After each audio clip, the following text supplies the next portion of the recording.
Continuing once again with the first global revolution, we are in chapter 10, Motivations and Values. We return once more to one of the main motifs of the contemporary scene, the dominant influence of technology in the way it shapes our lives and that of society.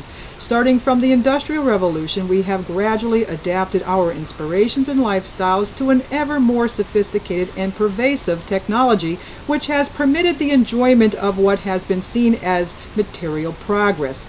This has, of course, increased the prosperity of a wide range of citizens in the industrialized countries, reducing many of the grosser forms of poverty, improving health conditions, extending life expectancy, providing general, if not always appropriate education, and introducing many social amenities.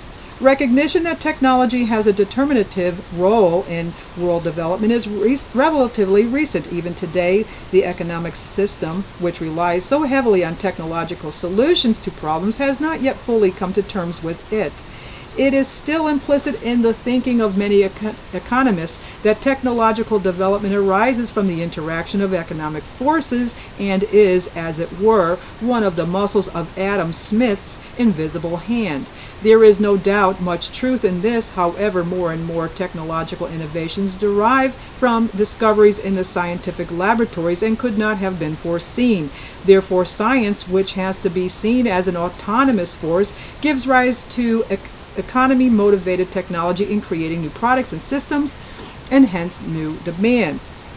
Despite the unwanted social and ecological side effect of technology, the general suspicion it has aroused because it spawned the nuclear bomb and genetic manipulations, generalized expectations of ever-increasing affluence flowing from it, and of more and more material possessions persist within an economic system driven by the stimulation of consumer spending and credit availability.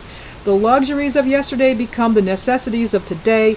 Planned obsolescence speeds up the turnover of goods. The wastes of society accumulate and are even more difficult to dispose of as scientific sophistication diffuses into the everyday goods of the material bonanza. There is, of course, another side to the coin. Considerable amounts of wealth from economic growth have been diverted into the creation of social goods, unemployment benefits, health services, education, and welfare measures to reduce poverty. In a number of countries, this has been so strong as to evolve to become the welfare state, which has psychological costs as well as social benefits. For instance, it is felt by many that the welfare state approach encourages an over-reliance of individuals on the state, with an unhealthy lowering of individual responsibility and initiative. The paternalism of employers, so resented by the trade unions, has been replaced by the state paternalism, whose huge bureaucracies are in turn regarded as distant, faceless, and impersonal. The materialistic technology-based approach to development has penetrated into societies and cultures of all types, and even the most rigid fundamentalist cultures find it impossible to resist the promise of power and affluence which it appears to offer. The goal of material affluence seems to generate greed and selfishness. Not that these features have ever been absent in individuals and societies, but they appear to have been magnified with the shrinking of non-materialist values, as well as having become more apparent through disclosures of corruption, crime, and financial scandals by the media. The shortcoming of science is that although it has contributed greatly to our material well-being, promoting health, increasing the lifespan, giving us leisure, it has done little to enrich human existence in comparison with directly material improvements. The imperative need now is to attempt to master and stimulate technology within a human framework so as to contribute to the general and sustainable well-being of all peoples in this and succeeding generations within a holistic, global, and even cosmic comprehension, and to balance material advances by cultivating social, moral, and spiritual attributes. This is becoming true in the developing countries as it is already in the industrialized countries. And we have another one of these little embedded boxes. Our present civilization is based material on an extraordinarily successful technology and spiritually on practically nothing. And that was said by Dennis Gabor. The components of the corpus of society and indeed of the individual's being are out of balance. The emotional, spiritual, and even the intellectual elements have been overwhelmed by the weight of our physical triumphs.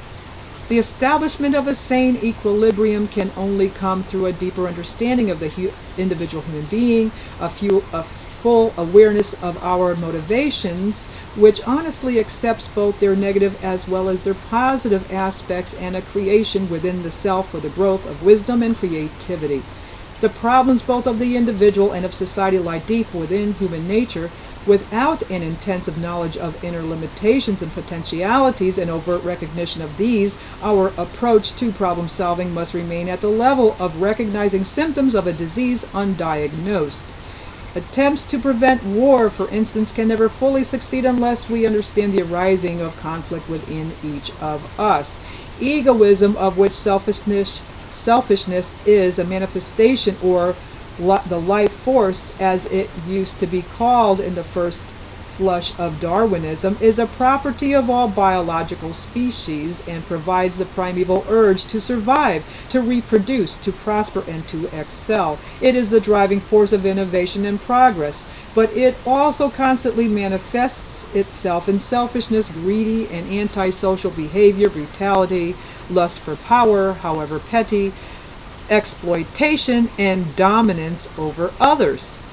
The struggle between positive and the negative aspects of egoism is the eternal Faustian drama we all perform. The achievement of a dynamic equilibrium between its two opposing sides is the central but seldom admitted objective of social policy. Too much latitude given to the exercise of the egoistic urge may produce a dynamic society, but it can lead to exploitation, absence of social justice, corruption, and oppression. We are haunted by our genetic inheritance, the negative aspects of our nature that we find difficult to admit even to ourselves, such as greed, vanity, anger, fear, and hatred, which are manifestations of the brutality of our egoism, have served our species well through the long process of organic evolution in achieving dominance over all other species of creation and over weaker races of Homo sapiens and pre-Homo sapiens, which have long since disappeared. Now, having reached our present state of consciousness, aware of our own mortality and able to look into the future as the generational continuum of life, the negative features are of less use to us in the struggle upwards. But they persist and have to be taken into account in personal and collective behavior. For centuries, simple people have been disciplined and their negative features held in check to some extent by the hope of paradise and the fear of hell. But with the widespread loss of faith in religion and indeed in political ideologies and institutions, restraints have disappeared and respect for the law has decreased, giving rise to further terrorism and crime. Our generation feels the absence of a sense of self, and it does not know where to look for it. These features, projected from the individual to the collective level, operate correspondingly in the social environment. National egoism is likewise ambivalent. It can express itself as a natural and desirable love of country or ethnic community, or it can be whipped up to chauvinism, xenophobia, racism, hatred of other countries or styles of living, and finally to war.